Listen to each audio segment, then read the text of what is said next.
नमस्कार, मंडल news bulletin में आपका स्वागत है। आइए पेश करते हैं आज के कुछ प्रमुख व मुख्य समाचार। अब तक यदि आपने मंडल न्यूज के इस चैनल को लाइक व सब्सक्राइब नहीं किया है तो जल्द से जल्द इस चैनल को लाइक व सब्सक्राइब जरूर कर दें।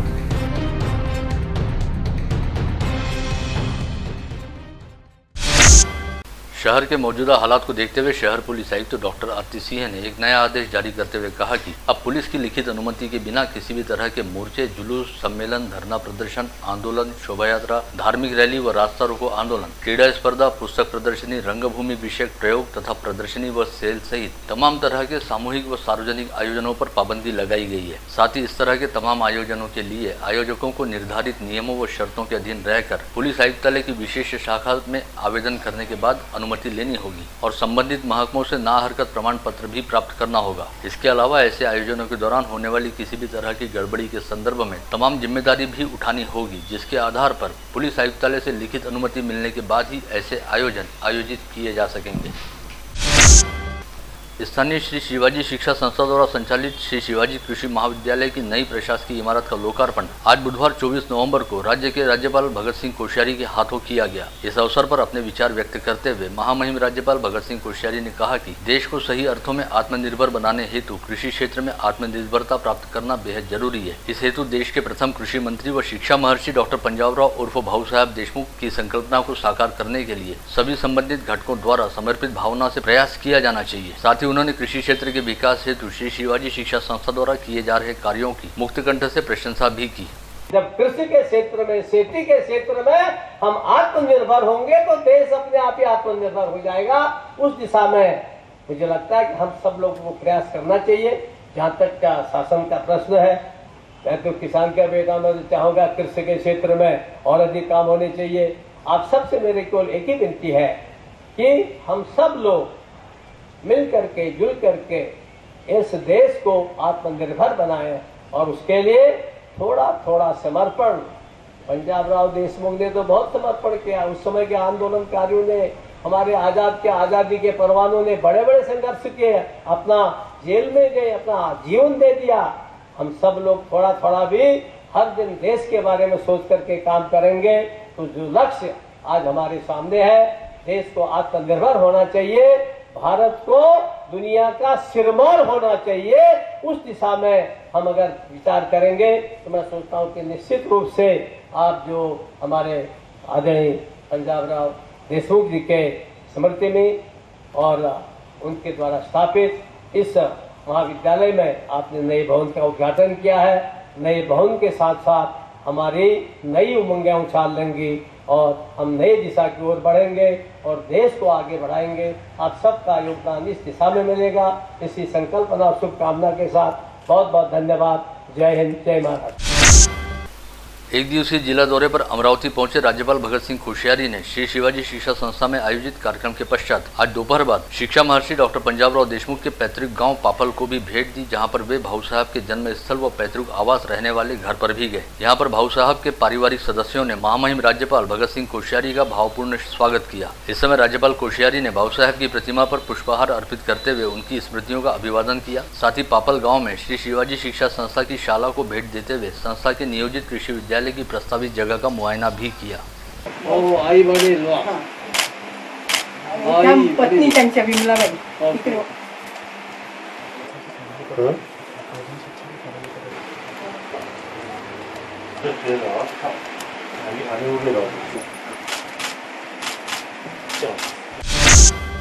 इससे पहले बुधवार की सुबह सड़क मार्ग के जरिए नागपुर से अमरावती आते समय राज्यपाल भगत सिंह कोश्यारी ने गुरुकुंज मोजरी में राष्ट्रसंत तुगड़ोजी महाराज के महासमाधि स्थल शांति स्थान को भेंट दी और राष्ट्रसंत की महासमाधि पर पुष्पहार अर्पित करते हुए उनकी स्मृतियों का अभिवादन किया। इस अवसर पर अखिल भारतीय गुरुदेव सेवा मंडल की ओर से महामहिम राज्यपाल भगत सिंह कोश्यारी का भावपूर्ण स्वागत किया गया।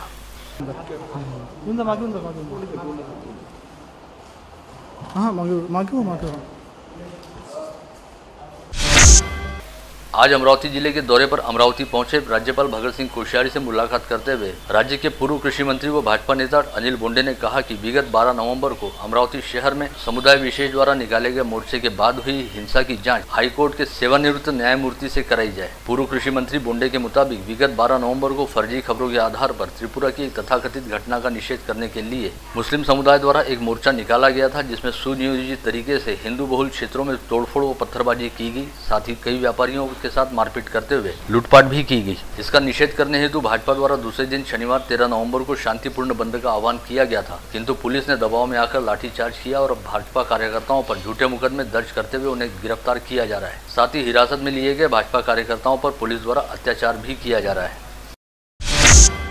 राज्य में कोविड संक्रमण का प्रभाव कम हो जाने के चलते अब शहरी क्षेत्र में 8वीं से 12वीं तथा ग्रामीण क्षेत्र में 5वीं से 12वीं की कक्षाएं शुरू हो गई हैं। वहीं अब राज्य में प्राथमिक शालाओं को भी शुरू करने की मांग जोर पकड़ रही है। इस संदर्भ में गत रोज ही टास्क फोर्स के सदस्यों की एक महत्वपूर्ण बैठक हुई, जिसके बाद टास्क फोर्स द्वारा हालात की समीक्षा करते हुए राज्य में 1ली से 4थी की कक्षाओं को शुरू करने पर सहमति जताई गई। साथ ही सरकार को इस संदर्भ में आवश्यक सलाह भी दी गई है। ऐसे में अब जल्द ही राज्य मंत्रिमंडल की बैठक में मुख्यमंत्री उद्धव ठाकरे की मंजूरी प्राप्त करते हुए 1ली से 4थी की कक्षाओं को शुरू किया जाएगा। राज्य के स्वास्थ्य मंत्री राजेश टोपे द्वारा कहा गया कि राज्य में कोविड संक्रमित मरीजों की संख्या घटने के चलते सरकार द्वारा कई प्रतिबंधों को शिथिल कर दिया गया है। साथ ही सभी शालाओं में सभी कक्षाओं को जल्द ही नियमित तौर पर खोले जाने के बारे में निर्णय लिए जाने की संभावना है, किंतु इसका यह मतलब नहीं कोविड संक्रमण का खतरा पूरी तरह से खत्म हो गया है। अतः सभी ने कोविड प्रतिबंधात्मक नियमों का बेहद कड़ाई के साथ पालन करना चाहिए, क्योंकि इस समय भी कोविड संक्रमण की तीसरी लहर के आने का खतरा बरकरार है। हालांकि इस बार कोविड संक्रमण की लहर का स्वरूप बेहद सौम्य रहेगा।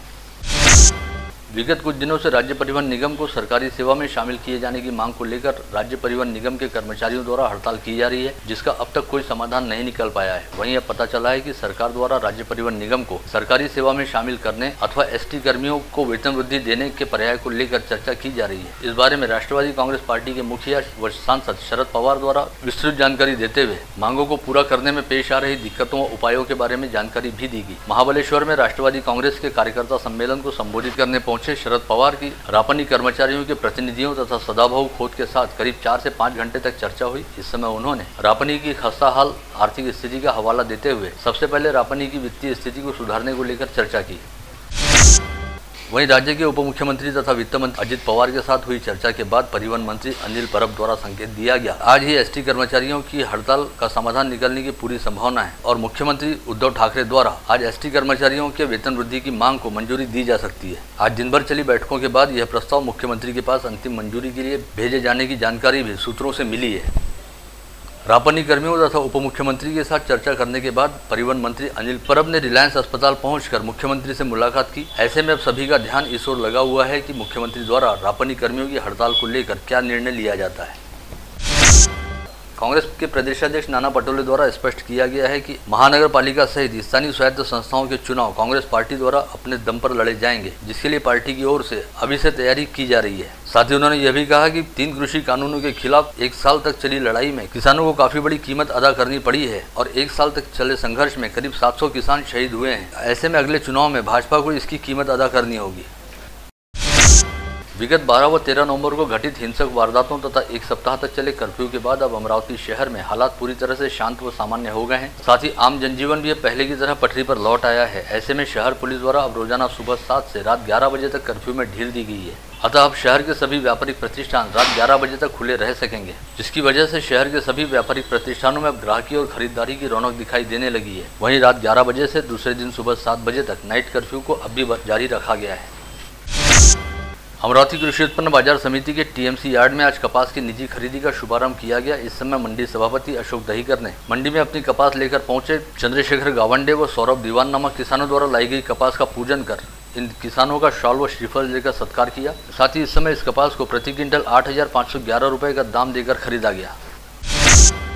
मनपा संकुलों में किराएदार रहने वाले व्यापारियों का किराया बढ़ाने को लेकर भाजपा के पार्षद बलदेव बजाज ने मनपा प्रशासन को लेकर अपनी घोर नाराजगी व्यक्त करते हुए कहा कि मनपा के संकुलों का किराया बढ़ाने का प्रस्ताव आम सभा में मंजूर नहीं हुआ है, बल्कि इस विषय को राज्य सरकार के पास मार्गदर्शन के लिए भेजा गया है, जहां से अभी तक कोई स्पष्ट निर्णय नहीं आया है। इसके बावजूद अमरावती मनपा द्वारा व्यापारियों को नोटिस थमाई जा रही है। साथ ही धमकाया जा रहा है कि बढ़ा हुआ किराया भरो अथवा दुकान खाली करो। यह पूरी तरह से गलत है। अतः महानगर पालिका द्वारा व्यापारियों को परेशान नहीं किया जाना चाहिए। शेगांव नाका परिसर स्थित गजानन महाराज मंदिर से आज सुबह 5:30 बजे शेगांव पैदल वारी ग्रुप के 25 गजानन भक्त बुल्ढाना जिला स्थित संत नगरी श्री क्षेत्र शेगांव की पदयात्रा पर रवाना हुए। करीब 140 किलोमीटर की यह दूरी इन वारकरियों द्वारा 6 दिन में पूरी की जाएगी और इस पैदल वारी के दौरान रास्ते में पड़ने वाले विभिन्न गाँवों के धार्मिक स्थलों को भेंट देते हुए यह पैदल वारी आगे बढ़ेगी। इस दौरान इस पदयात्रा में शामिल वारकरियों द्वारा जहाँ खुद अपने भोजन व निवास की व्यवस्था की गई है, वहीं जगह जगह पर इन पदयात्रियों का भावपूर्ण स्वागत भी होगा। वहीं आज सुबह अमरावती शहर के कुछ अन्य इलाकों से भी गजानन भक्तों के करीब 12 से 15 जत्थे शेगांव दर्शन हेतु पैदल वारी पर रवाना हुए हैं। बीते 24 घंटे के दौरान जिले में 2 लोगों को कोविड संक्रमित पाया गया। इस समय जिले में कुल 11 एक्टिव पॉजिटिव मरीज हैं, जिनमें मनपा क्षेत्र के 1 तथा ग्रामीण क्षेत्र के 10 मरीजों का समावेश है, जिनमें से 3 मरीजों को कोविड अस्पताल में भर्ती रखा गया है। वहीं मनपा क्षेत्र में 2 तथा ग्रामीण क्षेत्र में 6 मरीजों को होम आइसोलेशन में रखा गया है। इन दिनों ग्रामीण क्षेत्र में एक बार फिर एक्टिव पॉजिटिव मरीजों की संख्या बढ़ रही है, जो एक तरह से चिंता का विषय है। विगत 24 घंटे के दौरान जिले में 291 संदिग्धों के थ्रोट स्वैब सैंपलों की जाँच की गई, जिसमें से 0.67% की टेस्ट रिपोर्ट पॉजिटिव आई है। वहीं इस समय कोविड संक्रमित मरीजों के कोविड मुक्त होने का प्रमाण 98.32% पर स्थिर है। आज समूचे संभाग में 6 नए संक्रमित मरीज पाए गए, जिनमें अकोला, यवतमाल, बुल्ढाना व वाशिम के 1-1 मरीज का समावेश रहा। साथ ही आज संभाग में 4 मरीज कोविड मुक्त हुए, जिनमें अकोला व यवतमाल के 1-1 तथा बुल्ढाना के 2 लोगों का समावेश है। इसके अलावा संभाग के अकोला जिले में विगत 24 घंटे के दौरान 2 संक्रमितों की मौत हुई है। स्थानीय जिला स्टेडियम पर विगत 21 नवंबर से एनटीपीसी 38वीं सब जूनियर राष्ट्रीय तीरंदाजी स्पर्धा चल रही है, जिसके रिकवर राउंड के परिणाम गत रोज घोषित किए गए। पश्चात विजेता स्पर्धकों को स्वर्ण, रजत व कांस्य पदक देकर सम्मानित किया गया। इस प्रतियोगिता के तहत रिकवर राउंड में महाराष्ट्र की टीम को रजत पदक पर ही संतोष करना पड़ा है। महाराष्ट्र आर्चरी एसोसिएशन के अध्यक्ष प्रशांत देशपांडे की अध्यक्षता में आयोजित पुरस्कार वितरण समारोह में मंडल न्यूज के संपादक अनिल अग्रवाल, सिटी न्यूज के संपादक चंदू सोस्तिया, दैनिक हिंदुस्तान के संपादक विलास मराठे तथा क्रीड़ा भारती अमरावती के अध्यक्ष विनोद डागा के हाथों विजेता स्पर्धकों को पुरस्कार प्रदान किए गए।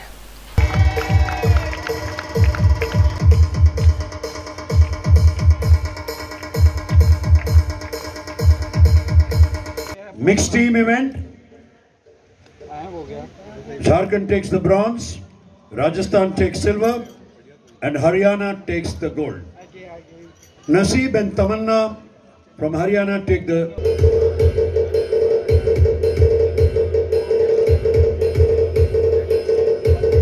संपूर्ण भारतवर्ष से पधारे। आशा व समूह प्रवर्तकों को प्रोत्साहन भत्ता देने की मांग को लेकर आईटेक की ओर से आज जिलाधीश को निवेदन दिया गया। इस निवेदन में कहा गया कि केंद्र व राज्य सरकार की ओर से कोविड टीकाकरण का काम 100% पूरा हो, इसके लिए प्रत्येक घर दस्तक योजना चलाई जा रही है, जिसमें आशा व समूह प्रवर्तकों द्वारा सबसे महत्वपूर्ण भूमिका निभाई जा रही है, अतः उन्हें प्रोत्साहन भत्ता दिया जाए। केंद्रीय प्रवेश प्रक्रिया की अंतिम अवधि को आगे बढ़ाया जाए, इस आशय की मांग को लेकर भाजपा युवा मोर्चा के पदाधिकारियों और छात्रों ने राज्यपाल भगत सिंह कोश्यारी को निवेदन दिया। इस वर्ष कोरोना के चलते सीईटी की परीक्षा ऑनलाइन पद्धति से ली गई, जिसके परिणाम 29 अक्टूबर को घोषित किए गए। पश्चात दीपावली की छुट्टियां शुरू हो गई और रापनी कर्मचारियों की हड़ताल भी फिलहाल जारी है। साथ ही अमरावती जिले में हुए दंगे व कर्फ्यू के चलते सभी सरकारी कार्यालय बंद थे। इसका असर प्रवेश प्रक्रिया पर पड़ा है, अतः अंतिम अवधि को आगे बढ़ाया जाए। एक दिवसीय अमरावती जिले के दौरे पर आए राज्यपाल भगत सिंह कोश्यारी से नांदगांव खंडेश्वर तहसील अंतर्गत पापल गांव में मुलाकात करते हुए धामनगांव विधानसभा निर्वाचन क्षेत्र के विधायक प्रताप अड़सड़ ने अमरावती जिले के बेलोरा विमानतल को शिक्षा महर्षि डॉक्टर पंजाबराव देशमुख का नाम दिए जाने की मांग को लेकर निवेदन सौंपा। साथ ही उन्होंने पापल गाँव में कृषि महाविद्यालय शुरू किए जाने की मांग भी सामने रखी। गत रोज आदिवासी गोवारी जमात संगठन द्वारा वर्ष 1994 में नागपुर शीत सत्र के दौरान शहीद हुए 114 गोवारी समाज बंधुओं को श्रद्धांजलि देने हेतु नांदगांव खंडेश्वर में कार्यक्रम आयोजित किया था। इस अवसर पर प्रमुख अतिथि के तौर पर युवा सेना के पूर्व जिला प्रमुख प्रकाश मारोडकर ने आरक्षण मिलने की मांग के लिए संघर्ष करते हुए शहादत देने वाले गोवारी समाज को देश का सबसे पहला समाज बताया। साथ ही कहा कि गोवारी समाज ने ही देश में सबसे पहले आरक्षण की मांग उठाई थी। गत रोज तड़के लूनी पुलिस थाना अंतर्गत महावितरण कार्यालय के पास नागपुर से बुल्ढाना जा रही निजी ट्रैवल्स की बस ने सड़क पर खड़े लकड़ियों से भरे ट्रक को जोरदार टक्कर मारी, जिसमें ट्रैवल्स बस के कंडक्टर श्याम गजभिये की मौके पर ही मौत हो गई, जबकि बुल्ढाना निवासी चालक विशाल गणेश यादव बुरी तरह से घायल हो गया, जिसका एक निजी अस्पताल में इलाज जारी है। मूर्तिजापुर के मंडल अधिकारी अनिल बेलाटकर का आज कार दुर्घटना में निधन हो गया। मंडल अधिकारी अनिल बेलाटकर मूर्तिजापुर की ओर वापस लौट रहे थे। इसी समय सोनोरी गांव के पास उनकी कार एक हादसे का शिकार हो गई। गाड़गीनगर पुलिस थाना क्षेत्र अंतर्गत रामपुरी कैंप परिसर में रहने वाली एक महिला पर एसिड फेंकने की धमकी देते हुए उसके बेटे को छीनने का प्रयास किया गया। शिकायत के आधार पर गाड़गीनगर पुलिस द्वारा सिद्धार्थनगर में रहने वाले दीपक चोपड़े सहित प्रदीप चोपड़े व प्रफुल्ल ओंगड़े के खिलाफ मामला दर्ज किया गया है। शहर पुलिस द्वारा गत रोज 9 ट्विटर अकाउंट धारकों के साथ ही एक फेसबुक व यूट्यूब अकाउंट धारक के खिलाफ जातीय भावनाएं भड़काने वाली पोस्ट शेयर करने को लेकर अपराध दर्ज किया गया है।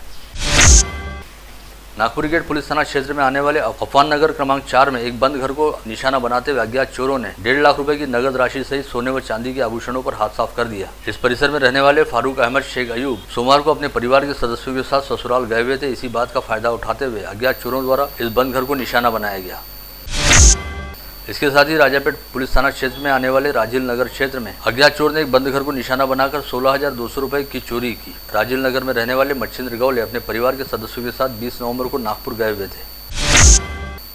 गत रोज एक ही सप्ताह के दौरान मंगलसूत्र झपटे जाने की दूसरी घटना सामने आई है, जब प्रिया टाउनशिप में रहने वाली 55 वर्षीय महिला से दुपहिया पर सवार 2 युवकों ने उस समय मंगलसूत्र झपट लिया जब वे मॉर्निंग वॉक के लिए अपने घर से निकली थी। मुर्शी तहसील की पिंपलखुड़ा बड़ी में मंगलवार की रात एक साथ 6 किराना दुकानों में अज्ञात चोरों ने चोरी की घटना को अंजाम दिया। इन 6 किराना दुकानों से लाखों रुपए के माल पर हाथ साफ किया गया। पुलिस द्वारा मामले की जांच की जा रही है। अकोट ग्रामीण पुलिस की विशेष टीम ने आज धारूल शाहनूर गांव में छापामार कार्रवाई करते हुए गांजे के 6 पेड़ जब्त किए और करीब 30,000 रुपए का माल बरामद किया। साथ ही धारूल शाहपुर परिसर निवासी रामेश्वर तायडे के खिलाफ नारकोटिक एक्ट के तहत कार्रवाई की जा रही है। जिले के अंजनगांव सुरजी तहसील से बुल्ढाना में देसी कट्टे तस्करी होने की खबर मिलते ही खामगांव पुलिस ने किन्ही महादेव फाटे के पास अंजनगांव के एक युवक को 3 देसी कट्टे व 4 जिंदा कारतूस के साथ हिरासत में लिया। पकड़े गए आरोपी का नाम अंजनगांव सुरजी तहसील निवासी साबिर खान बिस्मिल्ला खान बताया गया है। वहीं अकोला पुलिस की अपराध शाखा की टीम ने मंगलवार की रात बुरगांव मंजू में छापामार कार्रवाई करते हुए अवैध हथियारों का जखीरा बरामद किया। साथ ही बुरगांव मंजू के रहमत नगर में रहने वाले सलीम शाह शब्बीर शाह के घर पर छापा मारकर कई धारदार हथियार बरामद किए। यवतमाल के समाज कार्य महाविद्यालय के अधीक्षक पवन ठाकरे ने तिरंगा चौक स्थित बैंक से नगद रकम निकालकर अपनी कार में रखी और कार को धामनगांव मार्ग स्थित समाज कार्य महाविद्यालय के प्रांगण में पार्क किया। इस मौके का फायदा उठाते हुए अज्ञात चोर ने कार के कांच फोड़कर कार के भीतर रखी 3.5 लाख रुपए की रकम को चुरा लिया। यह घटना कल मंगलवार की दोपहर 1 बजे के आसपास घटित हुई। आप देख रहे थे मंडल न्यूज बुलेटिन। हमारे चैनल को लाइक करें, शेयर करें और हाँ, सब्सक्राइब करना ना भूलें। कल होगी आपसे फिर मुलाकात, तब तक के लिए धन्यवाद।